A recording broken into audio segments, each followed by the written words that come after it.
All right, good evening and welcome to Collector Cars. I'm Lance, your host. And I'm wired. Over-the-counter drugs, man. Sudafed, Robitussin. You're not supposed to mix them. Not supposed to mix. Well, now you tell me. No wonder I'm ready to go. Yeah. No, the cold just won't go away, you know. Are you ready? And everybody says it's welcome to Collector Cars. Keep going. You know, I'm telling you. I should have known. He's back, what, 2 days he's back? Yeah.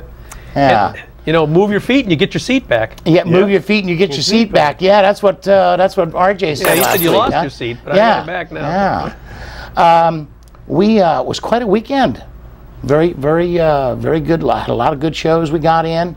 Got everything in. It starts to get a little chilly at night, you know, for the nighttime shows. But I hear Matt Goss had a great turnout. Oh, had a little rain. Yeah. But that is a fabulous thing he does to try to get food goods, canned goods, you know, for people for the holidays. And the location that he had was just spectacular. I mean, what a show field. Yeah. For cars. Yeah. And you had RJ did the Toys for Tots. I understand they raised 10 grand up there. They did great. We did the one down for Southwest Florida Children's Network. Everything went good for the weekend. From what I understand, all the shows, everybody got their shows in, and it was a good thing. And I'll tell you, this time of year, we're doing a lot of good stuff. Yep. I want to get to Mark real quick before we do the open on a clip. You had, first of all, hey, how about a big hand for Mr. Petty? 4th place. Yeah. 4th place in the Bomber Group, first year racing. Yeah. Now, he was telling us that when you look at a car and you look at the wheels like this, okay, that the very last race, his wheels were kind of like that. We put it on was the that trailer. how it was? We kind of pushed it on the trailer. Yeah, so you actually didn't finish that Good thing it was the last race. We let it all hang out. I guess you did. Yeah. But even in spite of that, you still got your races in, you got your points, and that was pretty cool. Now, one of the things you guys do is you have an end of the year. We as a group, the Bombers, went together and did a little deal for the last 10 races. And we got a bunch of sponsors to donate stuff for, you know, doing it. Okay. One of the sponsors is this gentleman here. I believe his name is Russ with Thompson. Yeah. I don't see his name on it. And they donated. I wound up with a camshaft, lifters, and timing chain for the shootout. So I called him up, called this gentleman up, and thanked him because, you know, we deal so much with people donating and so forth, and you know, wanted to thank him for doing it. And got talking to the gentleman, and they do nothing but engines, and he can get antique stuff. He can get anything back to the 20s. All the way back to the 20s. Back to the 20s. Thompson Automotive Warehouse. Yeah. Now, supposedly he's up somewhere around Quaker Stake. Yeah, up Tampa, St. Pete area, somewhere in there. I'm not 100% sure. There's a map on there, but well, I am going to give Russ a call. Very good. I talked with him for a long time, and very nice people. They do a lot. They started in 1956. Yeah. I'm going to give Russ a call. He's very knowledgeable. Talk to him about it and stuff, and see if he wants to do some advertising, give the guy some promotion. Yeah. Here, he is supporting. He donated a lot of stuff for your end of the year dinner thing and so forth. Yeah.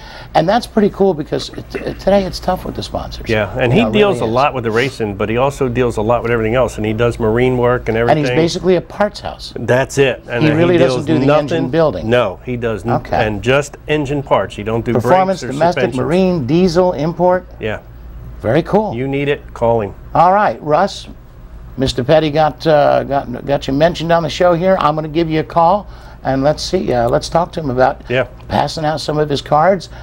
Maybe a discount. Yeah. You know, 10% thing or something, or 15, whatever he wants to do at the shows, and see if we can drum up some business. We're going to put him on anybody who supports this hobby, I will back them 100%, whether they're a sponsor or not. Yeah. But the fact that they support this hobby means a lot to me. Yep. Now, last week, Mr. Petty, you weren't here. I wasn't here. I was hunting. And Mergens wasn't here. I wasn't here either. But that's okay. RJ did enough talking for the both of you. We heard. We actually couldn't get the whole clip in. Really? Yeah. We had to kind of cut that short a little bit. But wonderful stuff. He was talking all about the charities, the toy drives that he's involved in, the two clubs. And I felt it was a lot more important to keep, you know, since he was on a roll with that, because that organization has raised a lot for the kids. Yeah. But we did a few cars from a clip from Terry Lewis out in Colorado. Now, When you lived in Colorado, Mr. Mergens, which was how many years ago? Well, it's been 8 now. 8 years now. Yeah. You started a show called... Well, at the time, and this was now probably close to 16, 17 years ago, we had an all Camaro. I belonged to the Pikes Peak Camaro Club, and we started a show that was all Camaros. We had it in a mall parking lot. And for a couple of years it grew. We ended up having 80 Camaros one year. That's a lot. That's a lot. Yeah, for one car, yeah. And it then grew to an all Chevy show, and we had such a demand for it, we moved it to the old Colorado City, which is an old shopping district, and turned it into the Good Times Car Show. Right. And so I was one of the original people that started the Good Times Car Show. And now this is a show that draws... 250, 300 cars. I mean, they could go higher if they had more room, but they just run out of street. And a fabulous location. You'll see the shops and everything. It's really... I look forward to going back someday and just kind of seeing what it's all about this time. Very cool. Very cool. Well, here's what we're going to do. Let's get into this clip. This is the Good Time Show from Terry Lewis. What time of year do they do this show? This is August. Okay. That they do. Rocky Mountain Reporter. We start out with the the 54 Kaiser Darren. Yeah, we know somebody that's got one of those here. Yeah. Bill Miller. Bill Miller. Yeah. Love that car. Yeah, that's a neat car. Yeah, very interesting design and pocket doors. Yeah, exactly. Now this was going to be their answer to, or a competition to the Corvette. Exactly. Yeah. That was the year that a lot of them were, I guess, really looking to do the little sports car thing. Mm-hmm. Yeah, and that's almost the same color as Bill's. Yeah. Mm-hmm. How about a 1960 Plymouth Fury? Yeah, man. You know, now we're talking boat. Oh man. Yeah, but that's got the look at the fins on that baby. and you know, look at the dual intake on that car, don't it? And check out the body line towards the back. How the window goes down and it kind of flares back up again. I mean, that's a styling that was really way ahead of its time. Look at the steering wheel. Yep. Isn't that gorgeous? That's an incredible car. Don't see many of those around either. No. I wonder if it's got that Indy intake on it. It's got the air filters at each end of the hood. Yeah, could be. Now those are individual, but it almost looks like a bench seat. Mm-hmm. Yeah, 60/40 it looks like. There you go, Mark. Yep, it does. There it is, yeah. Yeah, that's a unique design. That's... very nicely done. I mean, that car is very clean. Is very, very much in the period for sure. Oh yeah. 65 Belvedere. Staying with them Mopars. Yeah. Yeah, that was a sleeper car. Oh, that's for sure. Yeah. I wonder what he's got in this. Grandma used to take it to the store, and grandson used to race it, huh? Yep. Yep. Looks nice and clean, sharp. Does, yeah. Real nice Red interior. on red. Red on red. And it looks good. That's a good combination. Yeah. Yeah, I know a guy who had a car like that. Yeah, that was sharp. Look at this. What is that? 426. Oh. Yeah, that's a sleeper. All right, now we've got, let's see. This is the, this says 62 Plymouth Valiant. Mm-hmm. That would be it. When I pulled that up, it looked like a Studebaker. I thought it had that Studebaker kind of it does cut kind to of, it. You know what I mean? And two-door hardtop in this style. I mean, I don't know that I've really seen. I mean, a four-door is fairly prevalent, but a two-door hardtop, that is incredible. And you know, you get a lot of interesting cars in Colorado just as well. I mean, the guys can't bring them out as long. The basic season is about May to, first part of October, and then they go back to the barn and sleep on them. Yeah. So maybe 6 months. Oh, if that. Really, not even 6 months. Not even that. More. And we used to do shows in the middle of winter if it wasn't snowing, the roads were clear. But you'd have to come out during the middle of the day and just stay for a couple hours, and it wasn't. Yeah. It was just kind of a gathering. Did you notice the two-tone seats and like an insert in the back of the one? Mm-hmm. Look at this. Very clean. All right, how about a 1970 Plymouth Duster, the 364 barrel?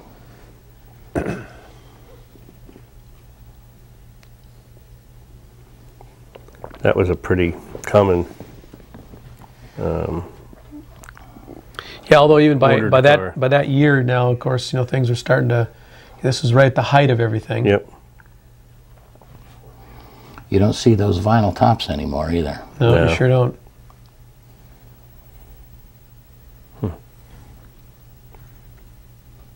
There's your shifter there, Lance. Pistol shifter. Yeah. That was a unique part of history, wasn't it? Yeah. It only lasted a couple years. I like that. It did only last a couple years, that's true. Yep.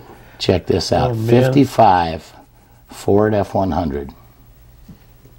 Now, I've been talking to Dude about this. There was an F-100, but there was an F1. Yes, there was. Yeah. A few years before that. A couple of years before that. Okay. Yeah. And I'll bet you all that stuff is hydraulic in that truck, don't you think? Dead center of the bed there looks imagine. like there's a shock unit. It's probably. But look how plain that interior is. Yep. They've cleaned the dash. All very much centered on the driver. Yep. What's that look like, Mark? Motor. Oh, man. I tell you what, when you got Send him experts back to on this show, Virginia. it is amazing. Crying A out Cougar. loud. All right. 67 Mercury Cougar. I had one of those. Did you? Did you? Yes. Has he got the tail lights that went ding, ding, ding? Oh, yes, and what a pain in the butt that Sequential, was. yeah. They used to go out. I mean, I had a box of those transformers, I swear, and they had to just keep plugging them in. Very nice. I really like that design. The first 2 years, 67, 68, was very much rounded. And in 69, 70, they kind of went and squared it off a little bit. But they were a nice riding car. Very nice riding car. It was kind of it was considered to be an upscale Mustang. Right. Is what it really was. Typical engine would have been a 289. In that era. By the time they got out a little bit further, there was a little bit more. Oh, gee. Convertible 69 Olds 442. Oh, that is excellent. Nice. Isn't that gorgeous? I like the color on it. Yes. Wait till you see the interior in this. That's interesting. He's got stripes on the hood. But they're probably scoops. It's raised a little bit. I don't know. In 69 Might it was. be. 70s they were, but look at the interior. Look at the interior in this. But didn't the W30 package have a little raise on the hood? Yeah, I'm not so sure in 69. Turbo. Well, that's not really the right engine in that hot rod, is it? No. Now, there's probably a car that, was just a convertible. It wasn't really a 442. Kind of transformed it into something, and it's a great driver at that point. Yeah. 1939 Ford convertible. That's sharp. The wire wheels, fender skirts, rumble seat. Yeah, that's something you don't see. Rumble seats in that era. I mean, that was starting to leave. Now, look at that top. Do you see, does it look like there was a clear area for a rear view? Center window, you mean? Yeah, it looked like there was no center window. It looked like a solid white top. Unless it's And it glare. might have been. I don't think that's would have been the way it would have come, though. Yeah, unless they made it into a Carson top and lifted Now it. check this out. 61 Olds. Yeah, and again, that's 61. I mean, Look at that. Everything pretty much in 61 was bubble tops. The Impala was. The Pontiacs had bubble tops. And But look how long that car is, and look from the rear window to the back of it. That is one big car. Yeah. I didn't get the make on this. I mean, I didn't get the model. A very sweet car. Yeah, it looks all original, and it's got the correct battery in it, which is reproduction. Maybe. Probably. Yeah. A few weeks ago, we had on the show a car that Mr. Zukoski sent me something on. It was a car that was in the Gateway Museum. This is the car. In 54, the Kaiser Darren was going to compete against the Vet, and so was this. They said this was going to be the Corvette killer.